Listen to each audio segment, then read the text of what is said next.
सिकंदर जेहलम के किनारे पहुंचा तो बरसात का मौसम शुरू हो चुका था। दरिया में सैलाब आया हुआ था और दरिया के पार पोरस ने हर उस मुकाम पर फौज बिठा रखी थी जहां से दरिया पार किया जा सकता। सिकंदर ने मुख्तलिफ जगहों से दरिया पार करने की कोशिश की, लेकिन पोरस की फौजों ने उसकी तमाम कोशिशों को नाकाम बना दिया। इस दौरान में सिकंदर ने पोरस को हैरान करने के लिए यह चाल चली कि अपनी फौज को मुख्तलिफ टुकड़ियों में तकसीम करके हर तरफ नकलो हरकत शुरू कर दी, ताकि पोरस को ये पता न चल सके कि सिकंदर क्या करना चाहता है। सिकंदर पोरस को ये बताना चाहता था कि वह सर्दियों के शुरू होने का इंतजार करेगा, ताकि जब दरिया में पानी कम हो जाए तो उस वक्त उसे पार करके पोरस के मुकाबले पर आए। फिर एक तूफानी रात में सिकंदर अपने 17,000 सिपाहियों और सवारों को लेकर पानी के बहाव के खिलाफ 18 मील का सफ़र करके एक ऐसी जगह पहुंच गया जहां दरिया का पाट ज़्यादा चौड़ा न था।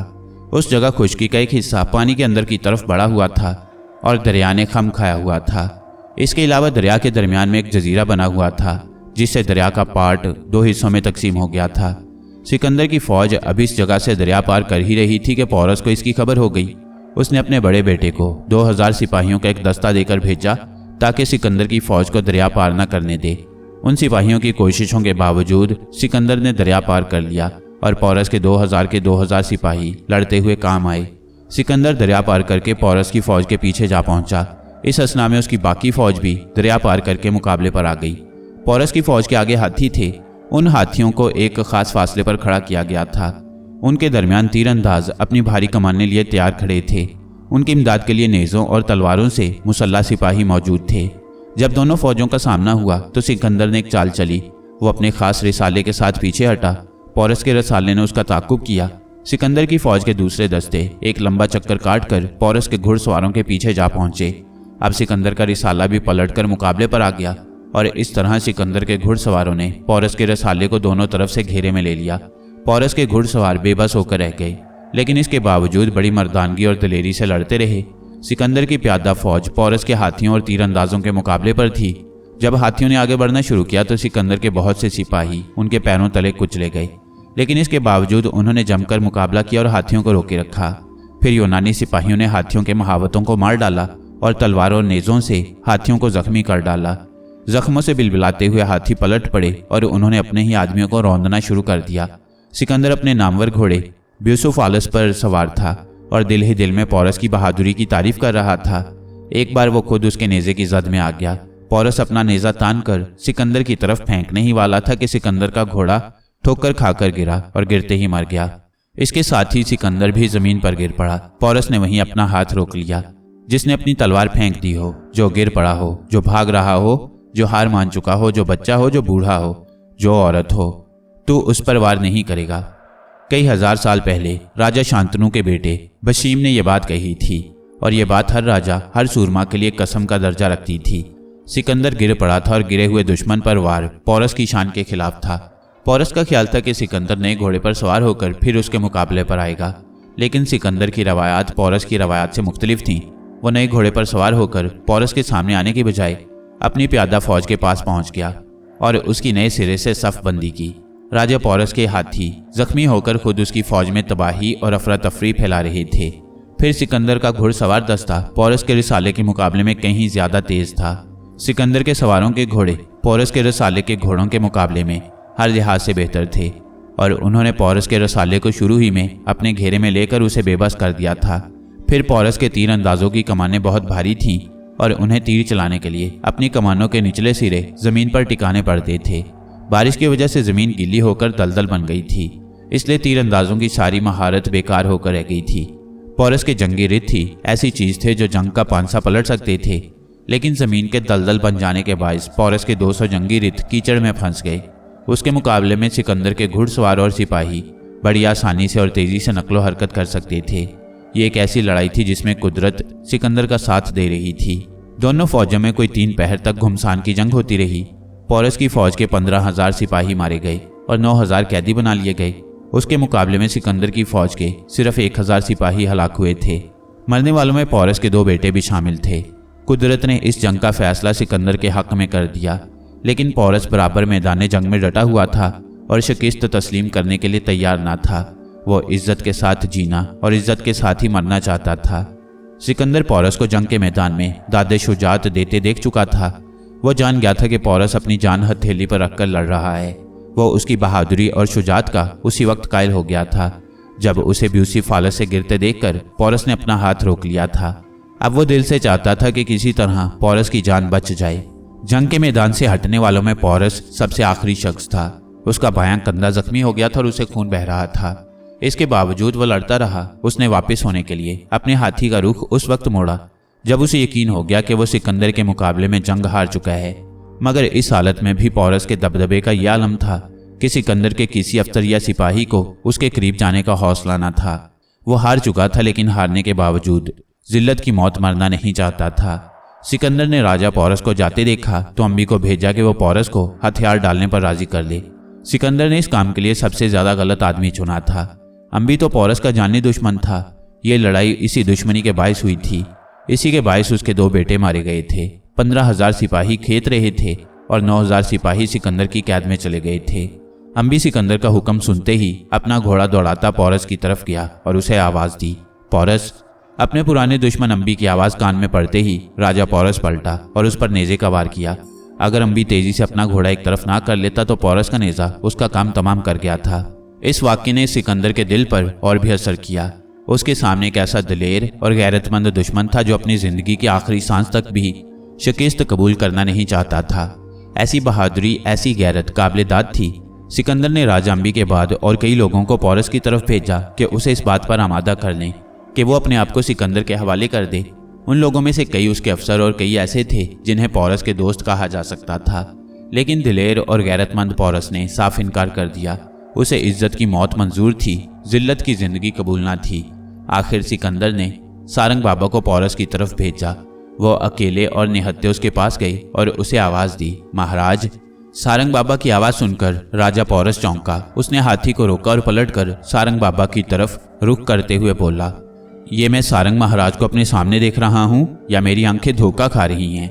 आपकी आंखें धोखा नहीं खा रही महाराज, सारंग बाबा ने कहा। ये सारंग बाबा ही है जो आपकी खिदमत में हाजिर हुआ है। पर महाराज, आप यहाँ कहाँ? मुझे सिकंदर ने भेजा है। आपको सिकंदर ने भेजा है? पोरस ने सारंग बाबा की बात काटकर कहा, कि आपने भी अम्बी की तरह सिकंदर की गुलामी का जुआ अपनी गर्दन पर रख लिया है? नहीं महाराज, सारंग बाबा ने कहा, हम जोगी और सन्यासी किसी सिकंदर की गुलामी कबूल नहीं करते। ये तो सिकंदर है जो वक्त पड़ने पर जोगियों और सन्यासियों के आगे सर झुकाता है। तो फिर आप यहाँ कैसे आए? पोरस ने पूछा। टेक्सला में सिकंदर की बीवी को सांप ने डस लिया था। हमने उसका इलाज किया। तब से हम तीनों, मैं, अनोशा और ओशा, सिकंदर के साथ हैं। उसके मेहमान बनकर नहीं, बल्कि उसके दोस्त, साथी और सलाहकार बनकर। तब तो आपने सिकंदर को बहुत से मशवरे दिए होंगे? पोरस ने मुस्कुराने की कोशिश करते हुए कहा, शायद ये लड़ाई भी आप ही के मशवरे से हुई होगी। पोरस महाराज, सारंग बाबा ने कहा, आपने ये बात कैसे कह दी? आप सारंग बाबा को इतना ही गिरा हुआ समझते हैं? मैंने एक बार आपके दरबार में जो बात कही थी वही अब भी कहता हूँ। आप तो इस धरती के आबरू हैं। आप ऐसे महाराजा हैं जिन्हें दुनिया वाले रहती दुनिया तक याद रखेंगे। लड़ाई में हार जीत किस्मत की बात है, लेकिन इस हार के बावजूद सिकंदर के दिल में आपकी वो इज्जत है जो अपने किसी बड़े से बड़े अफसर की भी नहीं। उसका कहना है कि मकदूनिया से यहाँ तक उसने आप जैसा दिलेर और गैरतमंद राजा कोई नहीं देखा, इसलिए वो आपसे मिलना चाहता है। ये आप क्या कह रही हैं? मैं आपको लेने आया हूँ महाराज, सारंग बाबा ने कहा। इसलिए नहीं कि आप सिकंदर की अताअत कबूल करें, बल्कि इसलिए कि सिकंदर खुद आपसे मिलना चाहता है और दिल से आपकी इज्जत करता है। ये तो किस्मत के खेल हैं कि आपके और सिकंदर की मुलाकात इस हालत में हो रही है कि सिकंदर की जीत हुई है और आपकी हार। मगर बात यह है कि बहादुर और गैरतमंद हार कर भी बहादुर और गैरतमंद रहता है, और उसका दुश्मन जीत कर भी उसकी बहादुरी और गैरत को सलाम करता है। सारंग बाबा की ये बातें सुनकर पोरस ने अपने हाथी को बिठाया और हाथी से उतरकर सिकंदर का इंतजार करने लगा। सिकंदर राजा पोरस के नजदीक पहुंचकर घोड़े से उतर गया। पोरस के ढील ढोल और उसके रोबदार चेहरे ने उसे पहले ही बहुत मुतासिर कर रखा था। अब जो उसने उसे करीब से देखा तो और भी ज्यादा मुतासिर हुआ। राजा पोरस सिकंदर के मुकाबले में हार चुका था। उसका बायां कंधा जख्मी था, मगर इस हार और जख्म के बावजूद पोरस का चेहरा पहले की तरह बावकार और बारोब था। शिकस्त का कोई असर उसके चेहरे से जाहिर नहीं हो रहा था। ऐसा हौसले वाला राजा सिकंदर ने आज तक नहीं देखा था। सिकंदर के हुक्म पर पहले राजा पोरस को पानी का गिलास पेश किया गया, और जब वो पानी पी चुका तो सिकंदर ने उससे पूछा, बताओ तुम्हारे साथ क्या सलूक किया जाए? और इसके जवाब में पोरस ने सर झुकाकर नहीं, सर उठाकर जवाब दिया, जैसा सलूक बादशाहों के साथ करते हैं। बिल्कुल बजा, सिकंदर ने कहा। लेकिन तुम खुद क्या चाहते हो? पोरस ने जवाब दिया। मेरे पहले जवाब में सब कुछ आ गया है। पोरस का दलेराना जवाब सिकंदर के साथियों के लिए हैरानी का बायस था, लेकिन खुद सिकंदर के लिए नहीं। वो तो इस जवाब से इतना खुश हुआ कि उसने पोरस की सारी सल्तनत उसे वापस कर दी। सिर्फ यही नहीं, कुछ और इलाके भी उसे बख्श दिए जो उसकी अपनी रियासत से भी कहीं बड़े थे। सिकंदर बहादुर था और बहादुर ही बहादुरों की कदर करते हैं। ये वो पोरस था जिसने हार कर भी अपना सर ऊंचा रखा था, और एक कम्बी मेरा बाप था जिसने पोरस की दुश्मनी की खातिर अपना सब कुछ सिकंदर के कदमों में डाल दिया था। लेकिन सिकंदर की नज़रों में राजा पोरस की कदर अम्बी से ज्यादा थी।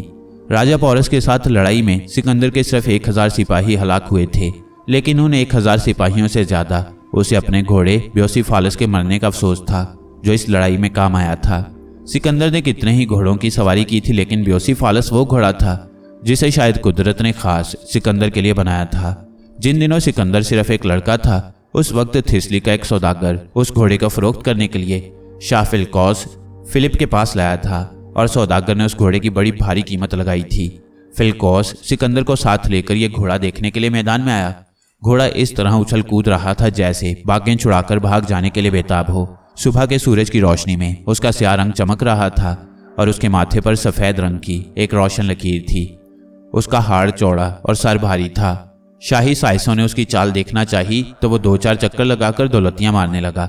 जब भी किसी ने सवार होने की नीयत से उसके करीब आने की कोशिश की तो वह पिछली टांगों पर खड़ा हो गया। फिर एक आदमी उचक कर उस पर सवार हुआ तो वो एकदम यूं उछला कि सवार धम से जमीन पर आ गिरा। फिलकोस ये देखकर बददिल सा हो गया और उसने सौदागर से कहा कि वो अपना घोड़ा वापस ले जाए। सिकंदर पास खड़ा था। उसने घोड़े को वापस जाते देखा तो चिल्ला उठा, ठहरो वरना पछताओगे। सिकंदर की ये अल्फाज सुनकर उसका बाप फिलकोस गुस्से से कहने लगा, क्या तुम ये समझते हो कि तुम मेरे साइसों से ज्यादा काबिल हो? सिकंदर ने बड़े जोश से कहा, हाँ, मैं इस घोड़े को काबू में ला सकता हूँ, इस पर सवारी कर सकता हूँ। बाप और बेटे में शर्त लग गई। फिलकोस ने कहा, अगर तुमने इस घोड़े को राम कर लिया तो ये तुम्हारा हो जाएगा। सिकंदर ये सुनते ही घोड़े की तरफ दौड़ पड़ा। उसने घोड़े की बाग अपने हाथ में ली और उसका मुंह सूरज की तरफ कर दिया। उसने देख लिया था कि घोड़ा अपने साए और दूसरे लोगों के सायों को देखकर बिदकता है। उसने उसका मुंह सूरज की तरफ किया तो वो चुपचाप खड़ा हो गया। सिकंदर कुछ देर घोड़े को आहिस्ता आहिस्ता थपकाता रहा और फिर उचक कर उस पर सवार हो गया। वो उस घोड़े पर सवार होकर मैदान में चंद सौ गज ही गया था कि उसे मालूम हो गया कि उसने बाजी जीत ली है और ये घोड़ा उसका हो चुका है। घोड़े को दौड़ाने के बाद सिकंदर वापस अपने बाप के सामने आया तो फिलकोस की आंखों में खुशी के आंसू थे। उसने सिकंदर की पेशानी को बोसा दिया और कहने लगा, मेरे बेटे, तुझे अपने लिए कोई बड़ी सल्तनत तलाश करनी पड़ेगी। मकदूनिया की छोटी सी रियासत तेरे लिए काफ़ी नहीं है। और तब से सिकंदर ने हर मुकाम पर, हर सफ़र में, हर जंग में उसी घोड़े ब्योसिफालस पर सवारी की थी। और ये ब्योसिफालस, जो एक तरह से उसकी ज़िंदगी का साथी बन गया था, अब दरिया जहलम के किनारे उसका साथ छोड़ गया था। सिकंदर ने इस अजीज़ घोड़े की याद में दरिया जहलम के उस मुकाम पर शहर तामीर करने का हुक्म दिया जहाँ से वह दरिया पार करके पोरस के मुकाबले पर आया था। इस शहर का नाम उसने अपने घोड़े के नाम पर ब्योसिफाला रखा। महाराजा पोरस के यहाँ चंद रोज कैंप करने के बाद सिकंदर अपनी फौज के साथ आगे बढ़ा। दरिया चनाब पार करके जब वो सियालकोट पहुंचा तो वहां के राजा ने फौरन ही उसकी अतात कबूल कर ली। लेकिन जब सिकंदर ने रावी अबूर किया तो सांगला का काथी राजा खम ठोंक कर उसके मुकाबले पर आ गया।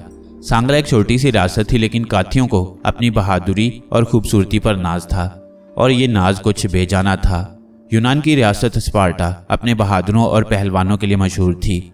वहां पर हर बच्चा ही पैदा होते एक दिन रात के लिए मुकद्दस पहाड़ की चोटी पर रख दिया जाता था, और वही बच्चा जिंदा रहकर परवरिश पाता था जिसकी जिंदगी देवताओं को मंजूर होती थी। और जब ये बच्चे बड़े होकर मर्द बनते थे तो दिलेरी और बहादुरी में अपना जवाब आप होते। मगर काथियों की रियासत इस मामले में स्पार्टा से भी चंद कदम आगे थी। यहाँ सिर्फ वही बच्चे पाले जाते थे जो खूबसूरत और तंदुरुस्त होते थे। हर बच्चा पैदाइश के 2 माह बाद रियासत की तरफ से मुकर्रर किए हुए पंचों के सामने पेश होता था। वो बड़े गौर से उसका मुआयना करते कि ये बच्चा खूबसूरती और तंदुरुस्ती के लिहाज से उस म्यार के मुताबिक है या नहीं जो रियासत की तरफ से मुकर्रर किया गया था, और इसे जिंदा रहना चाहिए या नहीं। इसके बाद बदशक्ल, अपाहिज और लंगड़े लूले अंधे बच्चों को मार दिया जाता था। जो बच्चे जिंदा रहते थे उनकी परवरिश का पूरा बंदोबस्त किया जाता। जब वो बड़े हो जाते तो लड़के लड़कियां भी खूबसूरती में अपना जवाब आप होने के साथ साथ जुर्रत और शुजात में मर्दों से कम नहीं होती थीं। इसीलिए एक छोटी सी रियासत का मालिक होने के बावजूद काथी राजा खम ठोंक कर सिकंदर के मुकाबले में आ गया। काथी कम तादाद के बावजूद ऐसी बेजिगरी से लड़े कि सिकंदर के सिपाही पोरस के साथ इस जंग को भूल गए जो दरियाए जेहलम के किनारे हुई थी। इस जंग में सिकंदर के 1200 सिपाही बुरी तरह जख्मी हुए। काथी अगरचे बड़ी बहादुरी से लड़ रहे थे, लेकिन आखिरकार सिकंदर उन पर गालिब आ गया। उसने सांगला के किले की ईंट से ईंट बजा दी और उसके 17,000 सिपाहियों को एक एक करके मौत के घाट उतार दिया। और यूं सिकंदर के हाथों काथियों की वो रियासत अपनी तमाम शान शौकत के साथ खत्म हो गई जिसे अपने बाशिंदों की खूबसूरती और जंगी महारत पर नाज था। सिकंदर इससे पहले अश्वाक कबीले और पुष्कलावती के शहर को इसी तरह तबाह बर्बाद कर चुका था, लेकिन काथियों की तबाही ऐसी खौफनाक थी कि फिर किसी को उसके मुकाबले पर आने की जरूरत न हुई और वह कश्मीर के पहाड़ों के साथ साथ किलों पर किले, शहरों पर शहर फतह करता हुआ आगे बढ़ता रहा। फिर वो राजा सौभौती के शहर में दाखिल हुआ। सौभौती ने उसका उसी तरह इस्तकबाल किया जिस तरह राजा अम्बी ने टैक्सना में किया था।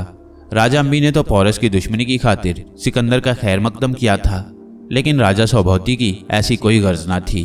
उसका सामना ऐसे किसी दुश्मन से ना था जिसके लिए उसे सिकंदर के सहारे की जरूरत होती। सिकंदर राजा सौभौती से मिलकर बड़ा खुश हुआ। अम्बी और पोरस के पास हाथी, घोड़े और जंगी रथ थे जिन पर उन्हें बड़ा नाज था, मगर राजा सौभौती को ना अपने हाथियों पर नाज था और ना अपने घोड़ों और जंगी रथों पर। उसे अगर नाज था तो अपने कुत्तों पर, और ये कुत्ते 2, 4 या 10, 20 नहीं, सैकड़ों की तादाद में थे। राजा सौभौती के पास कुत्तों की अच्छी खासी फौज थी। उस फौज में हर रंग और हर नस्ल का कुत्ता मौजूद था। सिकंदर उन रंग बरंग और नस्ल नस्ल के कुत्तों को देखकर बड़ा खुश हुआ। इतनी तादाद में कुत्ते उसने अब तक नहीं देखे थे। ये इतने कुत्ते तुमने काहे के लिए जमा कर रखे हैं? उसने राजा सौभौती से पूछा। लड़ाई के लिए, राजा सौभौती ने जवाब दिया। लड़ाई के लिए? सिकंदर हैरान रह गया। हाँ महाराज, सौभौती ने कहा। दूसरे राजा हाथियों और घोड़ों की मदद से लड़ाई लड़ते हैं, जंगी रिथों पर बैठकर जंग के मैदान में आते हैं। मैं हाथी, घोड़ों और जंगी रिथों के साथ साथ इन कुत्तों को लेकर जंग के मैदान में जाता हूँ। जंग के मैदान में ये कुत्ते क्या करते हैं? हाथियों से लड़ते हैं, घोड़ों का मुकाबला करते हैं। सिकंदर की हैरानी बढ़ती जा रही थी। उसे जैसे सौभौती की बात पर यकीन नहीं आ रहा था। उसने कहा, ये कुत्ते हाथियों और घोड़ों का मुकाबला करते हैं? सौभौती ने जवाब दिया, खूनी से खूनी हाथी इनके आगे बेबस हो जाता है और तेज से तेज घोड़े को भी ये अपने घेरे से नहीं निकलने देते। कई साल पहले की बात है, सियालकोट वालों से मेरी लड़ाई हुई थी तो मैंने इन कुत्तों के बल पर ही मैदान मारा था। वो दिन और आज का दिन फिर किसी छोटे बड़े राजा ने मुझसे उलझने की कोशिश नहीं की। सिकंदर को यह सब कुछ नाकाबिल यकीन मालूम हो रहा था। उसने कहा, मैं इन कुत्तों और घोड़ों का मुकाबला देखना चाहता हूँ। इसका बंदोबस्त हो जाएगा महाराज, राजा सौभौती ने कहा, लेकिन इस वक्त नहीं, कल के जश्न में। उस जश्न में आप और बहुत कुछ देखेंगे। राजा सौभौती ने सिकंदर के आजाज में जिस जश्न का बंदोबस्त किया वो अपनी मिसाल आप था। यूं तो उसमें राजा पोरस वाले जश्न की तरह नाचने वाली टोलियां भी थीं और राजा अम्बी के जश्न की तरह बाजीगर और जादूगर भी, लेकिन राजा सौभौती के कुत्तों ने उस जश्न में जो कमालात दिखाए वो उन सब पर भारी थे।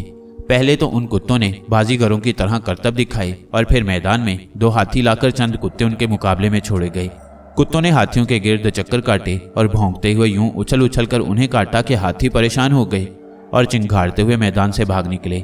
हाथियों के बाद घोड़े मैदान में लाए गए तो उनका भी कुत्तों ने यही हाल किया। सिकंदर देख रहा था और हैरान हो रहा था, ना जाने क्यों। अब भी उसे यकीन नहीं आ रहा था। जब कुत्तों ने घोड़ों को जिच कर दिया और वो मैदान से हटा लिए गए तो सिकंदर ने सौभौती से कहा, अब मेरे लश्कर के घोड़े इनका मुकाबला करेंगे। राजा सौभौती ने सिकंदर की तरफ यूं देखा जैसे उसे अपने कानों पर यकीन ना आया हो। ये आप क्या कह रही हैं महाराज? तुम्हारे कुत्तों का मुकाबला मेरे घोड़ों से होगा। ये कहकर सिकंदर ने अपने एक अफसर को इशारा किया। जरा सी देर बाद सिकंदर के 5 घुड़सवार मैदान में आ गए।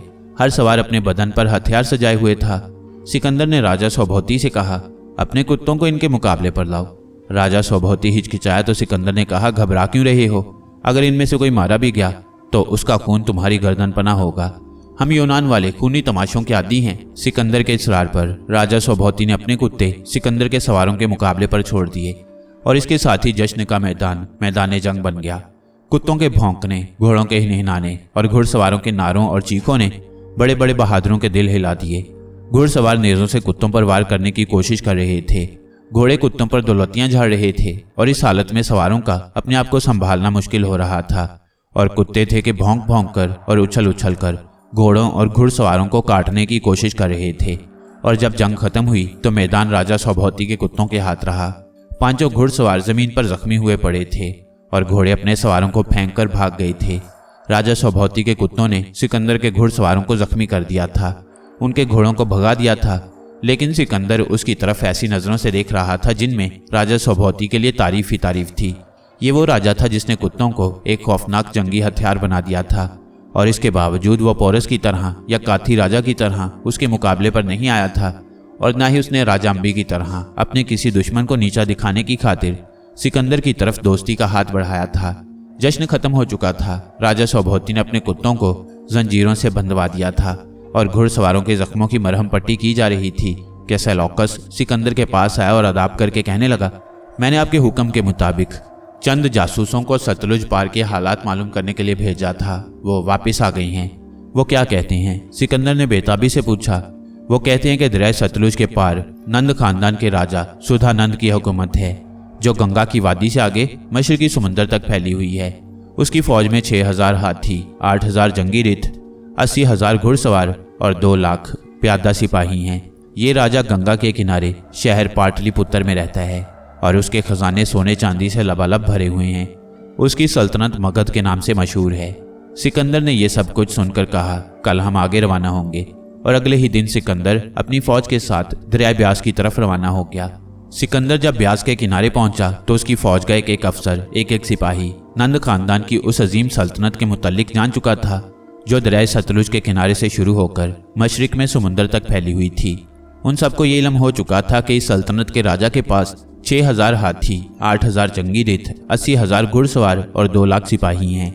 दरिया जेहलम से दरिया ब्यास तक सिकंदर ने 38 पहाड़ी शहरों और किलों पर कब्जा जमाया था। अब कुछ फासले पर मगध की वो सल्तनत थी जो मशरकी समुंदर तक फैली हुई थी। सिकंदर इसको फतह करके मशरकी समुंदर तक पहुंचना चाहता था। मगध की फौजी ताकत उसकी नज़र में कोई अहमियत नहीं रखती थी। वह अब तक एक तेज़ो तुंद तूफान की तरह अपने रास्ते में आने वाली हर ताकत, हर रुकावट को मलियामेट करता आया था और उसे यकीन था कि मगध का राजा अपने सोने चांदी से भरे हुए खजानों, 6000 हाथियों, 8000 जंगी रिथों, 80,000 घोड़ों और 2 लाख सिपाहियों के बावजूद उसका रास्ता नहीं रोक सकेगा। लेकिन सिकंदर के अफसर और सिपाही कुछ और सोच रहे थे। उन्हें घरों से निकले हुए 8 साल हो गए थे और वो अपने वतन से 12,000 मील दूर आ चुके थे। पै दर पै जंगों ने उन्हें थका दिया था। राजा पौरस और काथी राजा के साथ उन्हें जो लड़ाइयाँ लड़नी पड़ी थीं, उन्होंने उनकी जान निकाल ली थी और अब लड़ाई के तस्वुर ही से उन्हें खौफ महसूस हो रहा था। पौरस और काथी राजा की रियासतें तो छोटी छोटी थीं और उन छोटी छोटी रियासतों ने डटकर मुकाबला किया था। जब ये छोटी रियासतें इतनी मुश्किल से फतह हुई थीं तो इस सल्तनत के साथ मुकाबले में उनका क्या हाल होगा जो उनसे कहीं बड़ी है, जिसके पास 8000 जंगी रिथ हैं, 6000 हाथी हैं, 80,000 घुड़सवार हैं और 2 लाख सिपाही। उन्हें यूं महसूस हो रहा था जैसे सिकंदर उन्हें मौत के मुंह में ले जा रहा है। बस उन्होंने आगे जाने से इनकार कर दिया। वो मौत के मुंह में नहीं, अपने घरों को वापस जाना चाहते थे। सिकंदर के सिपाहियों ने पहली बार आगे जाने से इनकार नहीं किया था। फारस की फतह के बाद उन्होंने इसी तरह आगे जाने से इनकार कर दिया था और वापस मकदूनिया जाने के लिए जिद की थी। लेकिन उस वक्त सिकंदर ने उन्हें एहसास दिलाया था कि अभी फारस के बहुत से इलाके फतह होना बाकी हैं और अगर वो अपने फतह किए हुए इलाकों में मजबूती से कदम जमाए बगैर वापस चले गए तो मशरिक के लोग उन्हें और उनके कारनामों को ख्वाब की तरह भूल जाएंगे। सिकंदर की उस जोशीली तकरीर ने सिपाहियों के दिलों को गरमा दिया था और वो घर वापस जाने का ख्याल छोड़कर सिकंदर के साथ आगे बढ़ने पर आमादा हो गए थे। इसके बाद फौज के बाज लोगों की तरफ से सिकंदर को कत्ल करने की साजिशें होती रही थीं, लेकिन सिकंदर वक्त से पहले ही उन साजिशों का पता चलाकर साजिशों के मंसूबों को नाकाम बनाता रहा था। इसी अंदाज में वो पेशकदमी करता और मैदान पर मैदान मारता दरिया ब्यास के किनारे तक आ पहुंचा और यहाँ सिपाहियों ने फिर आगे जाने से इनकार कर दिया। लेकिन सिकंदर को उम्मीद थी कि पहली नाफरमानियों की तरह वो इस नाफरमानी को भी ख़त्म कर देगा। उसने अपने तमाम अफसरों, सालारों को अपने पास बुलाया। अगर अफसर और कमांडर पेशकदमी पर राजी हो जाते तो उनके मातहत सिपाहियों के लिए उनका हुक्म मानने के सिवा कोई चारा न था, ख्वाह उन्हें 1000 शिकायतें होती। सिकंदर ने अफसरों और कमांडरों के सामने बड़ी जोशीली तकरीर की, उससे शान शौकत का एहसास दिलाया जो उन्हें पिछली फतूहात की वजह से हासिल हुई थी और उस फतह का नक्शा खींचा जो आगे उनका इंतज़ार कर रही थी। फिर उसने कहा, याद रखो, बहादुरों की मेहनत और मुशक्क़त कभी ख़त्म नहीं होती, यहाँ तक कि खुद मेहनत और मुशक्क़त ख़त्म हो जाती है। क्या तुम आगे बढ़ने से इसलिए डरते हो कि कोई और दुश्मन तुम्हारे मुकाबले पर आ जाएगा? क्या तुम इसलिए डरते हो कि उसके पास 6000 हाथी हैं? क्या तुम इसलिए डरते हो कि उसके पास 8000 जंगी रेत हैं? क्या तुम इसलिए डरते हो कि उसके पास 80,000 घुड़सवार हैं? और क्या तुम इसलिए डरते हो कि उसके पास 2 लाख प्यादा सिपाही हैं? क्या दारा के पास भी इतने ही सिपाही नहीं थे? यकीन रखो कि 80,000 घोड़ों और 2 लाख सिपाहियों के बावजूद दुश्मन तुम्हारे सामने नहीं ठहर सकेगा कि उसमें वो हौसला नहीं है जो तुम्हारे दिलों में और तुम्हारे सिकंदर के दिल में है। सिकंदर इतना कुछ कहकर जरा रुका, फिर कहने लगा, तुम कहते हो कि इन लड़ाइयों का खात्मा होता नजर नहीं आता, लेकिन मैं कहता हूं कि बहादुरों के लिए लड़ाई कभी खत्म नहीं होती। अगर हम यहाँ से वापस हो गए तो जिन इलाकों को हमने फतह किया है वह दूसरे इलाकों के साथ मिलकर फिर बागी हो जाएंगे। तुम ये जानना चाहते हो कि जंग कब खत्म होगी, तो सुनो, यहाँ से कुछ फासले पर गंगा है, उससे जरा आगे मशरकी समुंदर है, वहां पहुंचकर ये जंग खत्म हो जाएगी। समुंदर के पास पहुंचकर हम बेड़ा तामीर करेंगे और हिंदुस्तान के ऊपर से होते हुए मिस्र पहुंच जाएंगे और फिर अफ्रीका के शुमाली साहिल के साथ साथ चलते हुए हरकल देवता के सतूनों तक जाएंगे। सिकंदर ने फिर उन्हें उनकी पिछली कामयाबियां याद दिलाते हुए कहा, जरा ख्याल तो करो कि हमने मेहनत और मुशक्कत से कितनी बड़ी दुनिया फतह कर ली है और ये सारी कामयाबियां हमें अपने सिपाहियों की हिम्मत और हौसले की बदौलत हासिल हुई हैं। वो थोड़ी सी हिम्मत और दिखाएंगे, थोड़ा सा हौसला और करेंगे तो हमें पहले से कहीं ज्यादा कामयाबियां हासिल होंगी। हमने इन कामयाबियों के लिए मिलजुल कर मेहनत की है। मैं भी तुम्हारे साथ तकलीफें उठाता रहा हूँ। हिम्मत न हारो और आगे बढ़ो। जो जाना चाहता है बेशक चला जाए। मैं किसी को उसकी मर्जी के खिलाफ साथ ले जाना नहीं चाहता, लेकिन मैं देवताओं की कसम खाकर कहता हूँ कि जो मेरे साथ रहेंगे वो अपने बच्चों के लिए रश्क का बाइस बन जाएंगे। ये सिकंदर का वादा है और सिकंदर ने आज तक अपना कोई वादा नहीं तोड़ा। इतना कुछ कहकर सिकंदर ने चंद लम्हे खामोशी इख्तियार की, फिर कहने लगा, मैं जो कहना चाहता था कह चुका, अब तुम कहो क्या कहना चाहते हो। जिसे ये बात मंजूर नहीं वो साफ साफ बता दे, अपने दिल की बात साफ साफ कह डाले। अफसरों और कमांडरों पर खासी देर तक खामोशी तारी रही। आखिर कोई नौस नामी कमांडर उठा और कहने लगा, ऐ सिकंदर, मैं इन अफसरों और कमांडरों की तरफ से नहीं, फौज के आम सिपाहियों की तरफ से बात करना चाहता हूँ। सिपाहियों की ये राय है कि उनकी मेहनत और मुशक्कत का कहीं तो खात्मा होना चाहिए। तुम खुद देख सकते हो कि 8 साल बाद पहले जो मकदूनवी या यूनानी हमारे साथ चले थे उनमें से सिर्फ चंद लोग रह गए हैं। बाकी या तो जंगों में मारे गए या जख्मी होकर कामकाज के काबिल न रहे या बीमार पड़ गए, या फिर उन्हें उनकी मर्जी के खिलाफ नए आबाद किए जाने वाले शहरों में छोड़ दिया गया। जरा इन सिपाहियों की हालत तो देखो, जो अब तक जिंदा हैं उनकी हालत खराब है और वो हिम्मत हार चुके हैं। सिकंदर को ये बातें सुनने की बिल्कुल तवक्को न थी। वो चिल्ला उठा, आखिर तुम चाहते क्या हो? कोई नौस ने अपने सर पर हाथ फेरते हुए कहा, हम क्या चाहते हैं? हम में से बहुत से ऐसे हैं जो अपने माँ बाप को देखने के लिए तड़प रहे हैं, बहुत से ऐसे हैं जो अपने बीवी बच्चों को देखना चाहते हैं। ऐ सिकंदर, अब हमें आगे ना ले जा, इसलिए कि हम वो नहीं रहे जो पहले थे। वतन वापस चल और वतन वालों को बता कि ओलंपियास का बेटा कैसे कैसे कारनामे अंजाम देकर आया है, और उसके बाद अगर तू चाहे तो एक नई मुहिम मशरिक या मगरिब, शुमाल या जुनूब की तरफ शुरू कर सकता है और हम उस नई मुहिम में तेरे साथ होंगे। सिर्फ हम ही नहीं, उस मुहिम के लिए तुझे और बहुत से नए और ताज़ादम मकदूनवी और यूनानी मिल जाएंगे और तेरे लिए इन थके मांदे लोगों से ज़्यादा मुफीद और कारआमद साबित होंगे। सिकंदर के तमाम अफसरों ने कोई नूस की बातों की तायद की, लेकिन सिकंदर गुस्से से भरा हुआ मजलिस से उठ खड़ा हुआ। अगले रोज उसने फिर उन सबको बुलाया और कहने लगा, मैं आगे जा रहा हूँ और सिर्फ उसी को साथ ले जाऊंगा जो आगे जाना चाहता है। बाकी लोग वापस जा सकते हैं और वापस जाकर अपने बाल बच्चों को बता सकती हैं कि हम अपने बादशाह सिकंदर को दुश्मन के रहमो करम पर छोड़ आए हैं। ये अल्फाज कहकर वो अपने खेमे में जा बैठा और 3 दिन तक बैठा रहा। उसने किसी को भी मुलाकात की इजाज़त न दी। उसका ख्याल था कि अफसर और सिपाही आपस में बातचीत करके अपना इरादा तब्दील कर लेंगे, लेकिन उसका ख्याल गलत निकला। वो सिकंदर की नाराज़गी के ख्याल से परेशान ज़रूर थे, लेकिन 3 दिन गुजर जाने के बावजूद भी अपने इरादे पर कायम थे। उनमें से एक भी आगे नहीं जाना चाहता था। सिकंदर के 1000 दिलासों के बावजूद वो उस मौत के मुंह में नहीं जाना चाहते थे जो दरिया सतलुज के पार उनके मुंतजिर थी। 3 दिन खेमे में बैठे रहने के बाद सिकंदर शाम के वक्त बाहर आया। शायद वो ये मालूम करना चाहता था कि सिपाहियों के इरादे में कोई तब्दीली आई है या नहीं। ये भादों के दिन थे, हवा बंद थी और जिसने लोगों को बेचैन कर रखा था। सिपाही टोलियों की सूरत में खेमों के बाहर बैठे बातें कर रहे थे। उन सबके चेहरे उतरे हुए थे और पेशानियों पर फिक्र और परेशानी की लकीरें उभरी हुई थीं।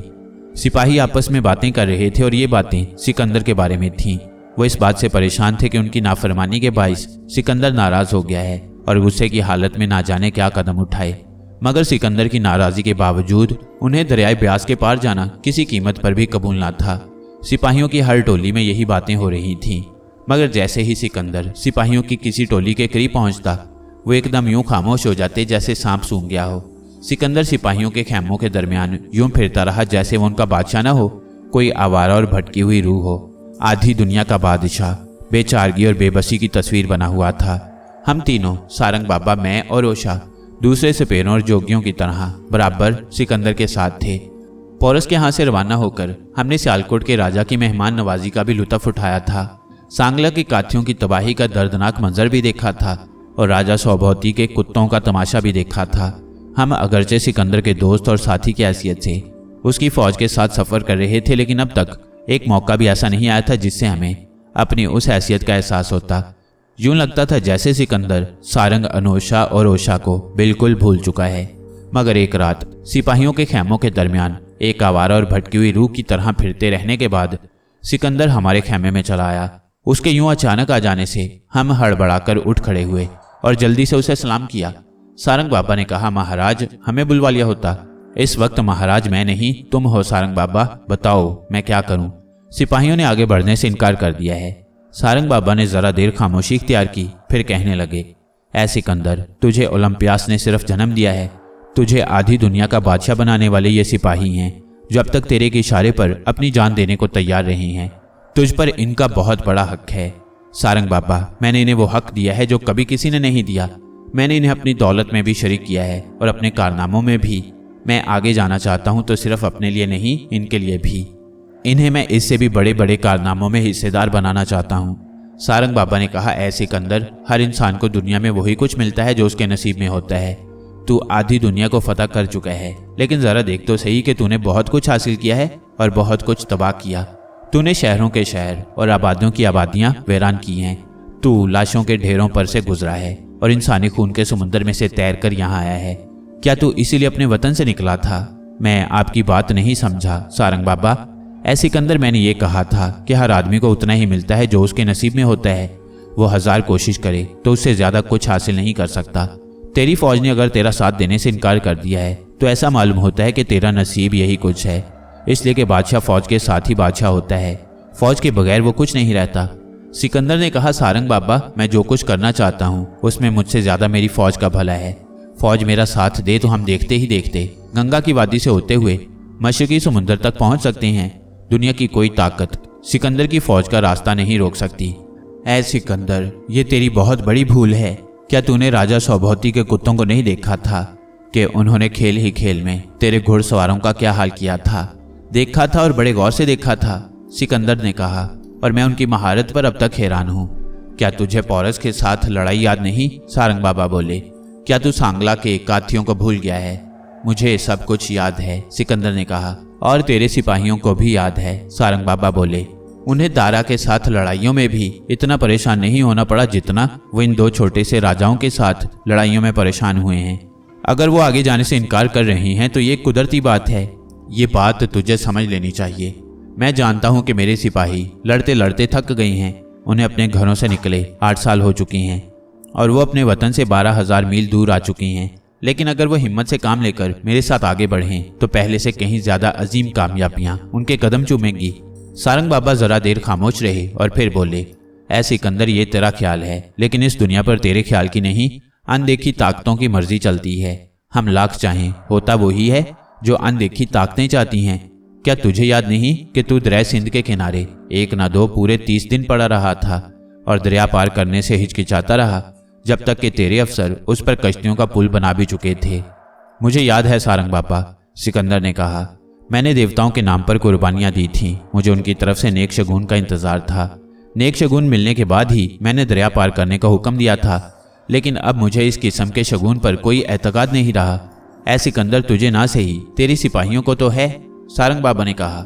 सारंग बाबा की ये बात सुनकर सिकंदर जैसे चौंक गया, कहने लगा, सारंग बाबा, आपने मुझे एक राह सुझा दी है। ये कहकर वो वहां से चला गया। हम हैरान रह गए। सारंग बाबा ने मेरी और ओशा की तरफ देखा और फिर मुस्कुराते हुए कहने लगे, तुमने आधी दुनिया के बादशाह की बेचारगी और बेबसी देखी। बेटे, कुदरत बड़े बड़े बलवानों की ताकत का पल भर में नाश कर देती है। इंसान कितना मूर्ख है कि गुरूर में आकर अपने आप को देवताओं की तरह समझने लगता है। इंसान इंसान है और देवता देवता। सिकंदर अपने आप को करीब करीब देवता ही समझ बैठा था, लेकिन अब उसे मालूम हो गया था कि वो तो बिल्कुल एक आम इंसान की तरह बेबस है। सारंग बाबा की बातों ने उसे उसकी भूल का एहसास दिला दिया था और उसने अपने खेमे में जाकर फिर अपने अफसरों को जमा किया। वह हैरान थे कि इतनी रात गई, ना जाने वो कौन सा नया हुक्म देना चाहता है।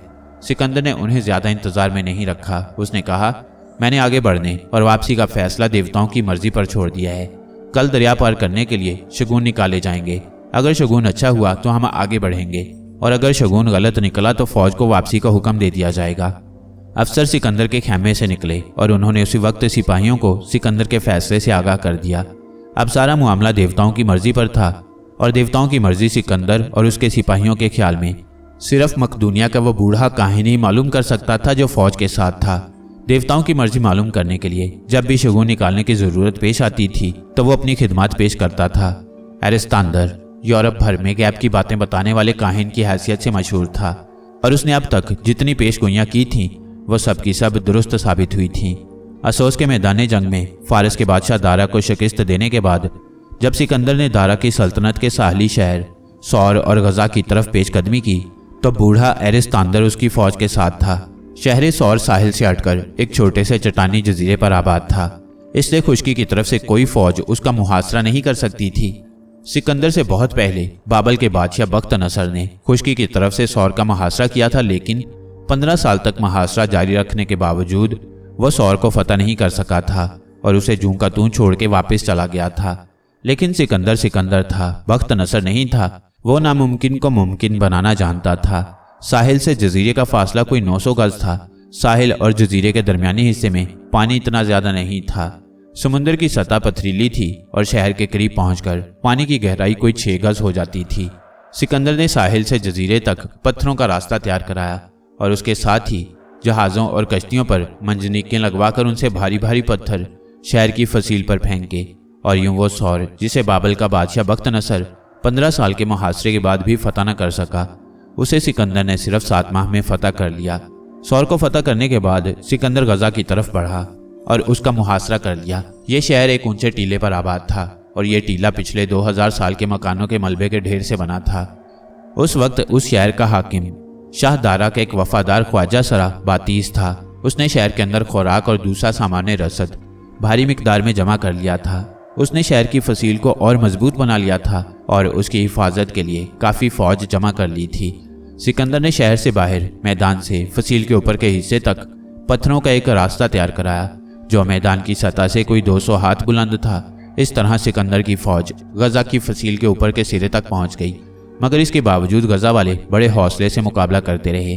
फिर एक सुबह मकदूनिया के बूढ़े काहिन एरिस्तांदर ने शगुन निकाला और कहा, सिकंदर आज शहर फतह कर लेगा, मगर उसे अपनी जिंदगी के बारे में एहतियात से काम लेना होगा। उसी रोज मैदान से फसील के बालाई सिरे तक बने हुए ढलवान रास्ते पर दोनों फौजों के दरमियान घुमसान की जंग हुई। सिकंदर की फौज फसील की तरफ बढ़ रही थी और गजा की फौज उसे पीछे धकेलने और फसील से दूर रखने की कोशिश कर रही थी। फिर एक मौका ऐसा आया कि गजा की फौज सिकंदर की फौज को उस ढलवान रास्ते पर पीछे धकेलने लगी। सिकंदर ने यह देखा तो बेसोचे समझे अपने मुहाफिज दस्ते के साथ लड़ाई में कूद पड़ा। उसकी इस दलेरी ने यूनानी फौजियों में एक नई रूह फोंक दी और वो गजा की फौज को धकेल कर फसील तक ले गए। इसके साथ ही यूनानी मंजनीकों ने पत्थर बरसा बरसा कर गजा की फसील में जगह जगह शगाफ डाल दिए। वैसे सिकंदर की फौज शहर में दाखिल हो गई, लेकिन गजा वालों ने हथियार नहीं डाले। वो फसील पर, फसील के शगाफों में, गली कूचों और बाजारों में यूनानी फौज का मुकाबला करते रहे, यहाँ तक कि उनका एक एक फर्द मर्दाना वार लड़ता हुआ मर गया। सौर शहर की फतह के वक्त 8000 शहरी मारे गए थे और 30,000 गिरफ्तार हुए थे जिन्हें गुलाम बनाकर बेच दिया गया। इसी लड़ाई के दौरान में एक मंजनीक से पत्थर का गोला सिकंदर की ढाल पर गिरा। उस गोले ने सिकंदर की ढाल के 2 टुकड़े कर दिए और फिर ज़रा बख्तर को तोड़ते हुए उसके कंधे की हड्डी तोड़ डाली। सिर्फ यही नहीं, गजा पर आखिरी हल्ले के वक्त एक और पत्थर उसकी टांग पर आकर लगा और यूं मकदूनिया के बूढ़े काहिन एरिस्तांदर की बात पूरी हुई। सिकंदर ने गजा को 2 महीने के मुहासरे के बाद फतह कर लिया था, लेकिन अपनी जिंदगी को खतरे में डालकर। इसके बाद एरिस्तांदर का कहा सिकंदर और सिकंदर के सिपाहियों के लिए पत्थर की लकीर बन गया। गजा की फतह के बाद बातीस गिरफ्तार होकर सिकंदर के सामने पेश हुआ। वह सर से पांव तक खून में नहाया हुआ था। कोई और वक्त होता तो सिकंदर बातीस की बहादुरी की दाद देता, लेकिन उसका कंधे का जख्म अभी ताज़ा था और टांग भी पत्थर के गोले का दर्द अभी तक महसूस कर रही थी। बातीस को सामने देखकर उसका खून खौल उठा। उसने बातीस के दोनों पांव कटवा दिए, उसकी जख्मों से तस्मे गुजारकर उसे एक रित के पीछे बांधा और फिर उस रित को उस वक्त तक दौड़ाता रहा जब तक बातीस की जान नहीं निकल गई। और फिर जब अरबिला के मुकाम पर सिकंदर और दारा के दरमियान फैसला कुन जंग हुई तो लड़ाई से पहले सिकंदर ने अपने अफसरों को हदायत देने के बाद एरिस्तांदर को बुलाया। उसने देवताओं के नाम पर कुर्बानियां देने के बाद एरिस्तांदर से शगुन निकलवाया और फिर बड़े आराम से सो गया और दिन चढ़े तक सोता रहा। अफसर और सिपाही सारी रात खौफ के मारे जागते रहे थे, क्योंकि उन्हें कुछ दूर मशालों की रोशनियां नजर आ रही थीं।